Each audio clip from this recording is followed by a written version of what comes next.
వైష్ణవి అత్యోదంతం గురించి అందరికీ తెలుసు. కానీ వైష్ణవి మరణించి 13 రోజులు అవుతున్నా కానీ కూడా ఇక్కడ ఆ కన్నతల్లి వారి సోదరులు అందరూ కూడా ఈ రకంగా నీడనైతే ఏర్పాటు చేసి మా చెల్లెకి ఇలా ఉండాలని చెప్పేసి ఒక తాత్కాలిక షెడ్ వేసి ఇక్కడ వదిలేశారు. రీజన్ ఏంటి మరి? ఇంత ప్రేమ ఉండి ఈ చెల్లెకు మరి ఎందుకు ఒక అందరూ అనుకున్నారు పాలరాతి లేకపోతే మార్బుల్తో ఈమె సమాధి నిర్మిస్తారని చెప్పేసి అందరూ అనుకున్నారు. కానీ వాళ్ళు ఏమంటున్నారు, వాళ్ళ పేరెంట్స్ కానీ వాళ్ళ అన్నలు కానీ మిగతా వాళ్ళు ఏమంటున్నారంటే, హరిబాబు అనేవాడు చచ్చేంత వరకు కూడా మా చెల్లెకు సంబంధించినటువంటి ఏ కార్యక్రమాలు మేము చేయము. హరిబాబు చనిపోయిన తర్వాత హరిబాబు మరణానంతరమే ఇద్దరికి కలిపి ఇక్కడ పెండం పెట్టి ఇక్కడే గోరి కడతామని చెప్పేసి వాళ్ళ వైష్ణవి తల్లి అయితేనేమి వైష్ణవి సోదరులైతేనేమి యొక్క వైష్ణవికి సంబంధించినటువంటి కుటుంబీకులందరూ కూడా వారు ముక్త కంఠంతో వాళ్ళు అనుకుంటా ఉన్నారు. పెట్టి ఇలాంటి కడుపు కోతలను మిగల్చొద్దు అని చెప్తుంది వైషు తల్లి మరియు వారి యొక్క కుటుంబీకులు. చూద్దాం. నా ఇల్లు వీగింది, నా బిడ్డ వేయిందని నేను ఎడుతుంటే నా ఇల్లు వేయింది, నా డబ్బు వేయింది, 50 లక్షలు అప్పు అయిపోయింది. అచ్చికి మందిలో గడి ఊడిపోరు గుడిసె వేసుకుంటున్నాం, గుడిసెలు వేసుకుంటున్నాం. నా బతుకు లంజోడుకు ఒక్క లంజోడుకు పిశాచి లంజోడుకు వచ్చి మా ఇంట్లో పిశాచి వచ్చినట్టు వచ్చి ఒక ఎముడి వచ్చినట్టు వచ్చి మా ఇల్లు నాశనం చేసిపోయాడు. నా పిల్లలు నేను, నా భర్త కళ్ళు పోయి నేను కంటి పుట్టడు హైదరాబాద్ ఎల్పి ప్రసాద్ హాస్పిటల్ 3 సంవత్సరాలు తిరగబట్టి నా మొగను పట్టుకొని నేను తిరుగుతా లంజోడుక. నేను ఇంటికాడ ఉండి గొడ్డు లెక్క ఎత్త నువ్వు సంబరపడి అత్తమ్మ మంచిది, నీ బిడ్డ మంచిది, నువ్వు మా కాలు మొక్కి నువ్వు బతకాల కానీ నువ్వు మంచిగా యాదిన వాళ్ళని చంపిపోవడం అంటే నాది ఇంకా దిమ్మకు ఖరాబ్ అవుతుంది. అది ఏంటిది, దానికి అర్థం ఏంటిది ఇంకా నాకు ఇంకా తెలుస్తలేదు. నువ్వు డబ్బు అడిగినావు, ఇచ్చిన బండి కొని అత్తమ్మ అన్నావు, బండి కొనిచ్చిన. అత్తమ్మ తులం సైన్ ఒప్పుకున్నావు, తులం సైన్ పెట్టమన్నావు, తులం సైన్ పెట్టిన. 6 తులాలు ఎండు ఉత్తన కొనిచ్చిన. మళ్ళీ ఇంకో డబుల్ సైన్ కావాలట లంజోడుకు. ఏంటి సైన్ కొనిచ్చిన, ఏంటి ప్రాజెక్ట్ కొనిచ్చిన. 12 లక్షలు పెట్టి తావు కొనిచ్చిన. మహిళా సంఘం వాళ్ళు ఎత్తి 12 లక్షలు పెట్టి తావు కొనిస్తే అత్తమ్మ నువ్వు మా అమ్మ కూడా ఇంత వెళ్ళిపోయలేదు, నాకు మంచిగా వెళ్ళిపోతున్నావు అత్తమ్మ అని అన్నావు. నేను నమ్ముతానని నమ్మనా? మళ్ళీ నీ బిడ్డకు సైన్ ఎత్తి పుస్తకం నేనే వేపిత్తి. ఆయన ఒక ఆవ గింజ లేదు మా ఇంట్లో. ఆ లంజే రవిడి ఆ రవిడి లంజ అరిగాను తల్లి రవిడి లంజే నా బిడ్డను బూతులు మాటలు తిట్టి మరి అరిగా లంజ కొడుక మరి దాన్ని ఇసబెట్టిరారా? తల్లి అంటే గిట్లా చెప్పుకోవాలి, రాష్ట్రం తినాలి. ఈ మాట తల్లి అన్నది ఉంటే మనసు దాని కూడా పిల్లలు పుడతారు కదా. పిల్లలు పుట్టుడు ఎంత కష్టమో అది ఆడదానికి తెలుసు, మొగోళ్ళకి ఎక్కువ తెలియదు అనుకో.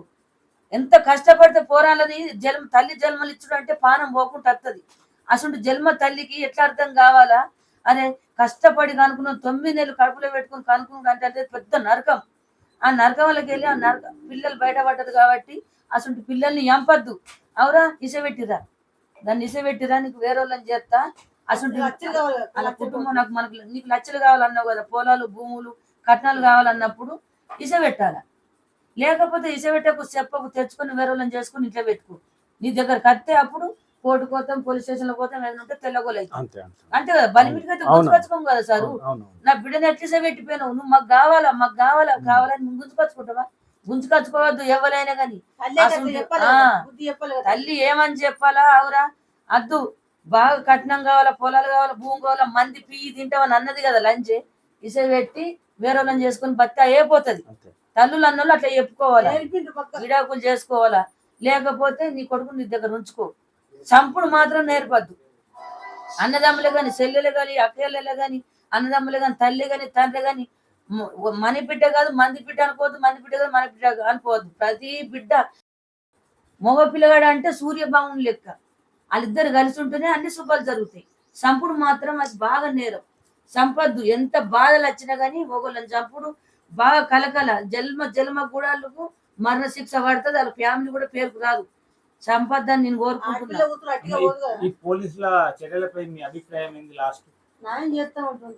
న్యాయం చేస్తాం అన్న మాట బంద్ పెట్టాల. చేస్తాం కదా, మీ న్యాయం చేస్తాం కదా, జరుగుతుంది కదా. ఇప్పుడు నేను వాళ్ళని ఆనేక్కువ నాకు లేదు. చట్టం అన్నప్పుడు చట్టం వదిలేసిన. ఇప్పుడు ఎన్ని రోజులు? 15 రోజులు నేను చట్టం వదిలేసి. చట్టం వదిలేసినప్పుడు వాళ్ళు ఏం చేయాలి? ఇప్పుడు కూడా వీళ్ళు ఇంత టార్చర్ పెడతలేదు కదా, రాష్ట్రం అంతా మెసేజ్ వింటారు కదా వాళ్ళు. రాష్ట్రం అంతా అన్నదానం చేసుకుంటా, దీపాలు పట్టుకుంటా, సంపాల సంపాల ఎందుకు చంపాలంటారు? అదొక అర్థం చెప్పండి. నా బిడ్డ ఏం పాపం చేయలే, చిన్న పిల్ల, నచ్చకపోతే వదిలేయాలి. సంపుడు ఏంది? ఇప్పుడు నా బిడ్డ ఏది? దీనికి ఇట్లా వాడి సెవెన్ లేకుండా నా మొగడు బిడ్డ గుట్టేదాకా, నువ్వు బిడ్డ గుట్టేదాకా ఉంచుకోపోతేనే నువ్వు నాకు అద్దని అన్నాడు. ఆయన వల్ల నేను బిడ్డను కనుక్కున్నా. బిడ్డ ఉడుతుందో కొడుకు పుడుతుందో, దేవుందల బిడ్డ ఉడితే ఇంటోళ్ళమంతా ఆయన అయితే చెప్పాను, దేవుళ్ళకి మొక్కున్నాడు. నాకు బిడ్డ సార్, నాకు బిడ్డ చెప్పు. నేను ఎవరిని తోలుకొచ్చుకొని పెట్టుకోవాలా? ఎవరికన్నా బిడ్డ వాళ్ళకి సపోర్ట్ ఉంటుంది. ఎవరి బిడ్డ వచ్చి మన ఇంట్లో ఉండమంటే ఉంటుందా? అందుకే ఆ సార్లకు చెప్తున్నా, పోలీస్ సార్లకు కూడా నేను చెప్తున్నా, మీరు లేట్ చేయకుర్రి, మీకు దండం పెడతా. మీరు అయ్యో చట్టం లేదు కదా, చంపే రూల్స్ లేదు కదా, మర్డర్ చేసే రూల్స్ లేదు కదా అని అనుకోకుర్రి. వీళ్ళు ఇసపురుగులు సారు, ఇసపురుగులు వాళ్ళని చంపేయాలా? చంపేస్తే సపోర్ట్ రారు. సపోర్ట్ వస్తే కూడా మాకు చెప్పుర్రి. వాళ్ళు కూడా మనుషులు, పందులు కుక్కలు అయితేనే సపోర్ట్ వస్తారు. వీళ్ళకి మనుషులు సపోర్ట్ రాదు. విసుంటోళ్ళని చంపితేనే మళ్ళీ రేపు అసుంటోళ్ళు ఉంటారు. ఆ సార్లకు చెప్తున్నా, ఇప్పుడు ముఖ్యమంత్రికి కానీ, ఇప్పుడు డిఎస్పీకి కానీ, ఈ వయసమ్మతోనన్నా కానీ అలా నలుగురు అంతం అయితే, నా వయసమ్మ కాలకాడ అలా నలుగురిని చంపితే ఈ తెలంగాణ గడ్డ మీద సెబ్బస్ అన్నట్టే ఇప్పుడు పవన్ కళ్యాణ్కు ఈ ఊరుకు ఆ ఊరుకు మ్యాచింగ్ అయినట్టే. ఇవాళ అక్కడ బిడ్డను చంపితే తెల్లరి ఎంపీ పారెత్తురట. అక్కడ రూల్స్ మంచిగా ఉంది, ఇక్కడ రూల్స్ లేదు. ఉన్నా లేకున్నా బరాబరి వాళ్ళని చంపాలి. లేట్ చేయొద్దు, ఇక లేట్ చేయొద్దు. ఇప్పటికే 15 రోజులు 13 రోజులు అవుతుంది. దయచేసి ఎస్ఐ సార్లకు చెప్తున్నా, డిఎస్పీ చెప్తున్నా, ఇది చంపే రూల్స్ ఎవరి దగ్గరికి వెళ్ళి ఆర్డర్ రావన్నో ఆ సార్ పేరు నాకు తెలియదు, వాళ్ళకు కూడా చెప్తున్నా. నేను 17వ తారీఖు నాడు వైష్ణవమ్మ చనిపోయింది. ప్రేమ విషయంలో మోసపోవద్దు. నల్లి కుట్ల లంజోడుకులు అస్సలు వేసుకోవద్దు. మీరు ఎవరు ఫీల్ కాకూడదు ఇట్లా తిడుతుర్రని. నాకు జరిగిన బాధ, లంజోడుగా ఒక్క మాట కూడా మాట్లాడలేడు. పొద్దు అలా లేస్తే చికెన్ ఫ్రైలు, మటన్ ఫ్రైలు. మాకు పందికు లేకుండా వ్యవసాయం పనికి ఎవరైనా కైకిలి వీళ్ళతో పోయి చేసుకొని ఆ కైకిలి పైసలు కూడా ఆయన బొందకే పెట్టిన. ఎందుకు పెట్టినా? నా బిడ్డను చదువుకోవాలని. నాకు ఇలా బిర్యానీ కావాలంటే బిర్యానీ తెచ్చి పెట్టిన, చికెన్ అంటే చికెన్, చేపలు అంటే చేపలు అని గొట్టు లెక్క బలిపించిన నేను.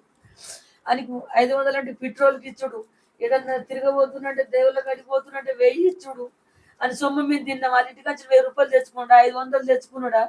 వాళ్ళ తల్లి నాకు అద్దురా చచ్చిపోరా నిలగొట్టింది. ఇంటికి వాళ్ళ అన్నదమ్ములు నిలగొట్టిర్రు. ఇయ్యాల కట్నం గురించి నేను ఇన్న ఉంటా, నీ దగ్గర ఉంటా, అత్తమ్మ నువ్వు ఇచ్చిన మందమే నీ దగ్గరనే ఉంటాని. 3 నెలలు మంచిగా ఉండి 3 నెలలు అయినాక తల్లి అన్నదమ్ములు ఫోన్ చేసి ఎవరా కట్నం తెచ్చుకోరా, లేకపోతే పిల్లని ఇసబెట్టు అంటే ఇసబెట్టిపోరు. మరి ఇసబెట్టిపోతే నేను చదువుకుందు కదా. 6 నెలల కంచెలి మొత్తం కట్నం పొలాలు భూములు, కట్నం పొలాలు భూములు అని మైండ్ లో మొత్తం రింపి, అరే ఇట్లా అయితే కుదరదు, నలుగురం పోయి చంపేద్దామని రాత్రి 4 వచ్చిరు. నేను ఆ రిపోర్ట్ లో కూడా కారం పొడి అల్లీరు కంటే నా బిడ్డ ఒక రోజు ముందు దొరకపోయారు. అవి చెప్పుకొని చెప్పి వీడికి వచ్చిన సారు అందరికి కూడితే ముగ్గురిని చంపిండు. నా పిల్లకి 2 కాన్పులను చంపేసిండు, నా బిడ్డని చంపేసిండు. వానికి ఉరి శిక్ష వాడాలా? ఒక్కోనికి కాదు, నలుగురికి వాడాలా. నలుగురిని తీసేస్తే ఈ భూమికి ఏం బరువు కాదు. వాళ్ళు పాపత్కులను తీసేయాలి. ఇసం పాములు, ఇప్పుడు కొంతమంది ఇసం పాములు మన చూస్తే ఇంట్లోకి చంపిపోయారా? వాళ్ళు కూడా విషం పాములే, ఇంటికి వచ్చి చంపిపోయే పాములు. వాళ్ళని చంపేస్తేనే రాష్ట్రం అంతా కూడా ఎవ్వరు కలకల అనరు. అలా దగ్గరోళ్ళు దాపోళ్ళు ఓలైనా ఇసపురుగులు వేరు అని మన్ను దుబ్బవచ్చు మొక్తారు కావచ్చు, కానీ వాళ్ళకైతే సపోర్ట్ ఎవరు